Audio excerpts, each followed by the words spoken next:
ఆదాముని పిలిచాడు దేవుడు. పిలిచి, ఆదాము ఎక్కడున్నావంటే, ఇదిగో నేను దిగంబరిగా ఉన్నాను అంటా ఉన్నాడు. బట్టలు లేవు ప్రభా, నాకు ముందుకు రావడానికి సిగ్గేస్తుంది ప్రభా.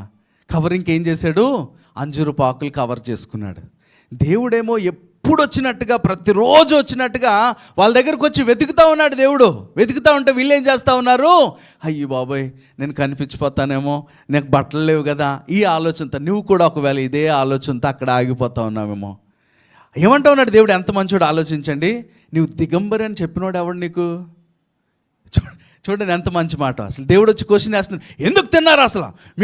మిమ్మల్ని చంపేస్తానని చెప్పాను కదా. హెడ్ మాస్టర్ అలాగైనా చెప్తారు మనకి. ఎందుకు తిన్నావు? ఎన్నిసార్లు చెప్పాలి? నీకు చెప్తే వినవా? నువ్వు ఇలా చేస్తావా అన్నట్లే. అసలు నువ్వు బట్టలు లేవని నీకు ఎవడు చెప్పాడు? అలా చెప్పినోడు ఎవడు? ఒకవేళ ఆ ఫలము తిన్నారా మీరు? తిన్నారా అంటే ఏం చెప్పాలి? పరిగెత్తుకొని కాళ్ళ దగ్గరకు వచ్చి పడిపోయి, ప్రభా క్షమించు ప్రభా, తప్పు